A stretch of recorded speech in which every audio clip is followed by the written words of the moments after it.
Hello everybody, today we will be releasing some puppy playtime lore.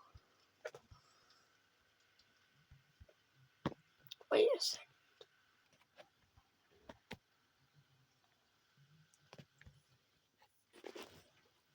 Okay. Huggy Wuggy, experiment 1170. One of the first major successes of the Bigger Bodies initiative, built to be Playtime Co.'s flagship-friendly mascot. His human origin ties to an orphan transformed into a towering, soft-furred creature with hidden lethal traits. Programmed to act as the factory's frontline guard, blending an inviting look with strict obedience. Showed early aggression towards animals and staff after repeated testing and conditioning. Paired with Kissy Missy, though he remained isolated in the main lobby for years, was loyal to the company until Prototype's influence and the Hour of Joy shifted his allegiance. Lurks, vents, and corridors to detain anyone who enters the abandoned facility. His sharp teeth and speed are concealed behind a gentle, cuddly appearance. Chases the former employee relentlessly to protect the factory's secrets, plummets into depths after being crushed by a falling crate during confrontation. Mommy Longlegs, experiment 1222. Once an orphan named Marie Payne who lived in plate care and cared deeply for other children, transformed into an elastic spider-like being to oversee the game station and supervise trials, retains fierce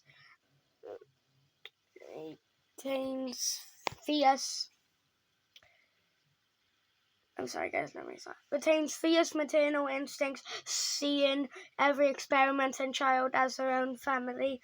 Grew enraged when scientists separated her from from the children she protected for cruel experiments. Exposed to catnap's red smoke, amplifying her paranoia and resentment towards humans. Served the Prototype initially, but her loyalty faded when she sought personal revenge. Sets 3 deadly trials for the player, promising freedom she never intends to grant. Speaks with a mix of warmth and menace, claiming to be the guardian she used to be.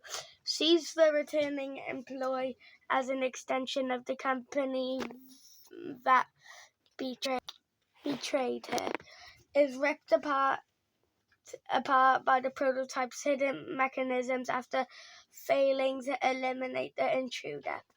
Catnap, experiment 1188.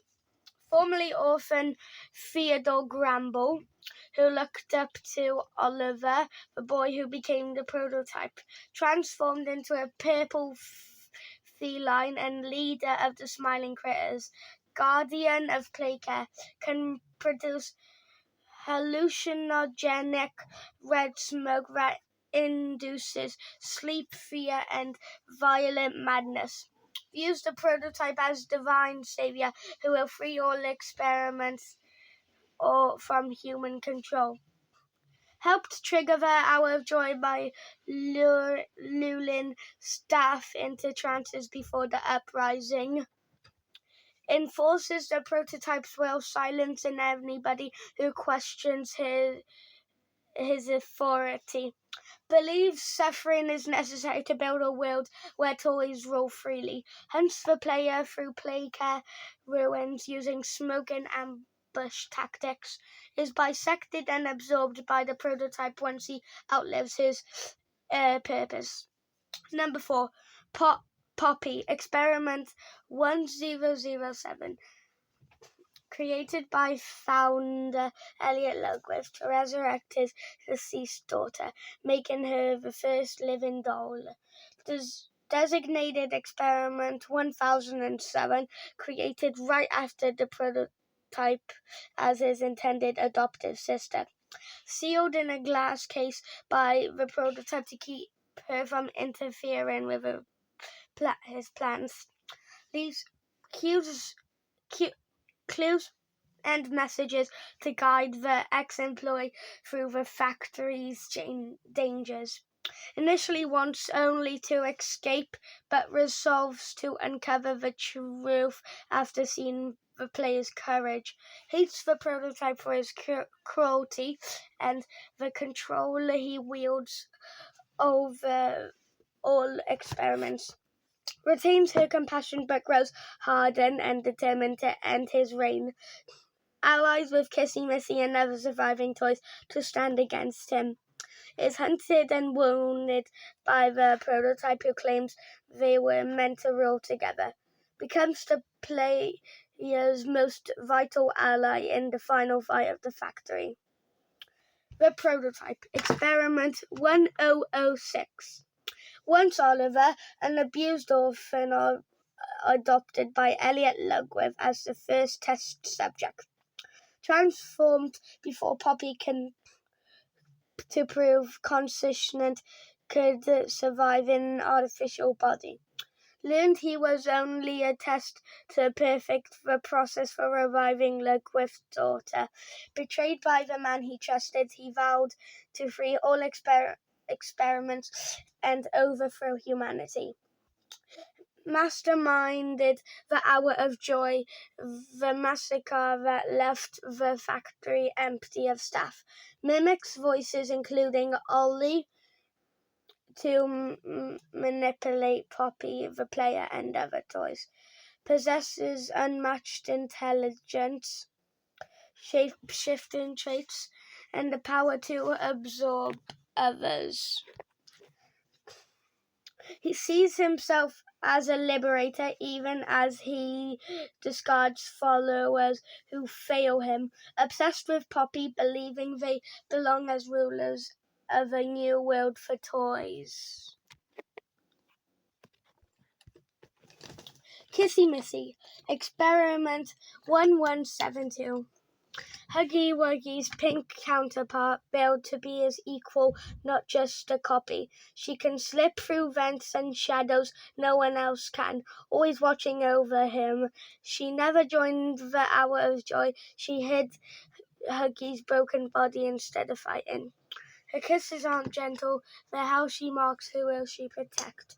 She remembers when they were both just toys on display, side by side, every day. She communicates in soft hums and gestures, never loud enough.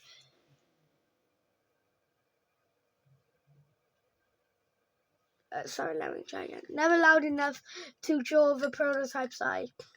Poppy trusts her more than anybody else to keep secrets safe. She leaves tiny pink paw prints where Huggy fell, a silent promise she hasn't left. She refuses to let anyone take him apart, even if it means hiding forever. She is the only one who still calls him my Huggy. He's not a monster at all. Dog Day, leader of smiling critters. Once the heart of the critters, bright, brave, always the first to stand up for others. He tried to pull Catnap back from the prototype, saying we're family, not weapons. Catnap chained him up and let the smoke eat away his strength, not his will. He still carries the little yellow sun pendant the kids gave him. He'd rather break than turn on his friends, even if they turn on him. He remembers every critter's favourite game, every song they sang together. He never hated Catnap, he just grieved the brother he lost. He stayed behind the cover, the others escaped when the factory turned dark. Even broken, he barks warnings to anyone who will listen. He believes the toys can still choose kindness, no matter what they've become. Boxy Boo, Experiment 1160. The first successful bigger bodies test made to hide, wait, and strike fast. His spring-coiled limbs let him snap from stillness to lethal speed in an instant. The company used him to disappear employees who asked too many questions. He doesn't serve the prototype out of loyalty. He serves because he was made to obey. He remembers the sound of a child laughing when he first popped out of his box. He hates being watched. He only feels safe when he's hidden. He can fold himself into spaces no one would think to check. He has no real face, only a painted grin that never changes. He doesn't understand why he scares everyone. He was made to be a surprise. He could choose. He'd never jump out and again. He'd just close, quiet, and safe. Bunzo Bunny, designed to make birthdays bright until his drum became a countdown to fear. He never wanted to play a game where losing meant dying. Every time he struck a note, he remembered kids who clapped for him. Mommy Longlegs told him to enforce the rules. He just followed orders until he couldn't. His yellow fur used to glow soft and warm, not sickly bright. He still hums happy birthday even when no one is listening. He didn't chase people to hurt them.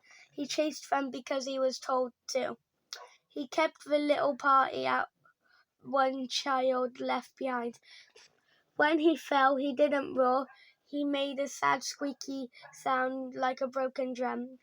He was never a monster, just a toy forced to be one. PJ Pillar. Long, soft, and meant to wrap around kids like a hug that never ends. He hated squeezing too tight. He was always afraid he'd hurt someone by accident. He could see every corner of Game Station when he coiled. Even Mommy Longlegs knew was crying inside when she sounded fierce. He'd let players slip past sometimes quietly so no one would notice. His leg segments still click softly when he moves, like old music boxes winding down. He remembers the first time a child fell asleep, killed on his back. He didn't fight back. He let himself be pulled apart to spare the others. Pieces of him still cling to the rails as trying to be held together. He was made to be a safe place, never stopped trying to be one.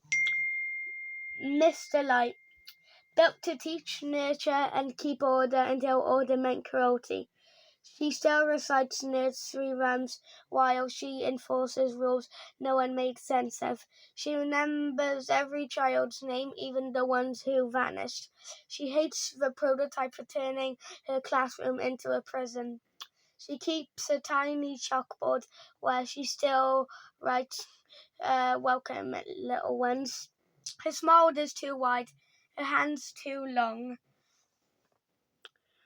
She can't help now how she was remade. She never wanted to hurt anyone. She just wanted them safe. She still lines up broken crayons like she's waiting for a class to start. If you listen closely, she sometimes whispers, I'm sorry. She's a teacher who forgot to love, only how to command. Bobby Bear Hug, the softest critter, made to hold you when you're sad or scared. Bubba Fent, the smartest of the group, always reading, asking why. He figured out what the company was doing before anybody else. Crafty Corn, the artist, she painted rainbows and stars on every wall she could reach. Hoppy Hopscotch, fast, bouncy, always first to cheer until running meant running for her life. Kickin' Chicken, tough, cool, the one who'd say, "I've got this," before anybody could ask. Picky Piggy, warm, generous, always sharing. She saved the best treats for the smallest kids. Yarnaby, Experiment 166.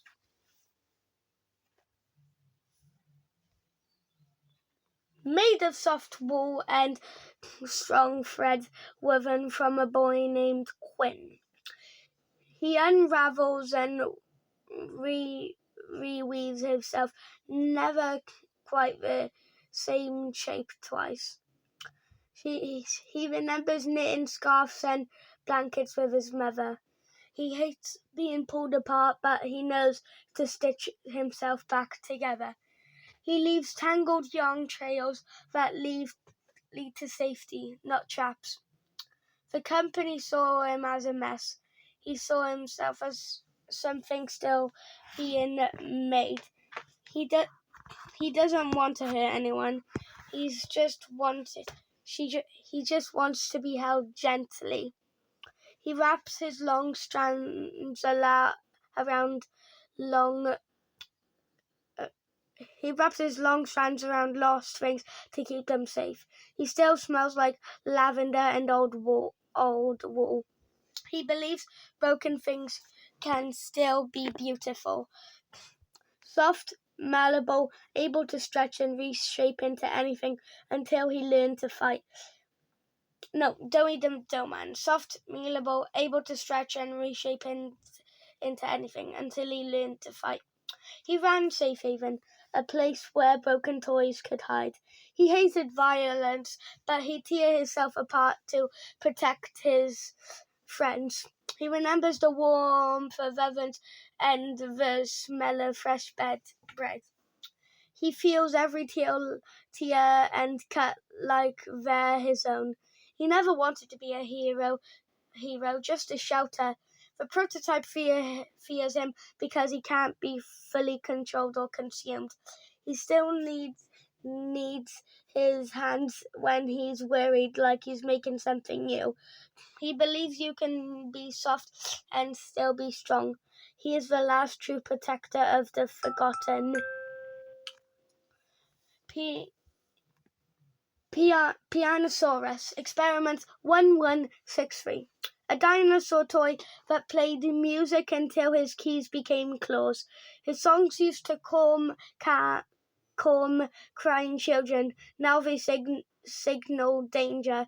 He still plays the same lullaby, even when he doesn't mean to. He was a cast-side failure, too gentle for what they wanted. He joined the prototype only because he had nowhere else to go.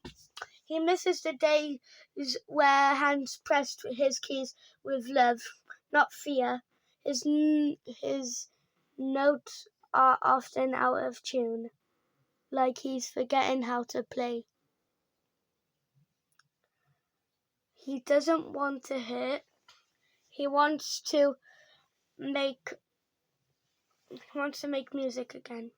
If you listen close, you can hear him trying to find the right melody. He's a melody that got twisted, but never fully lost.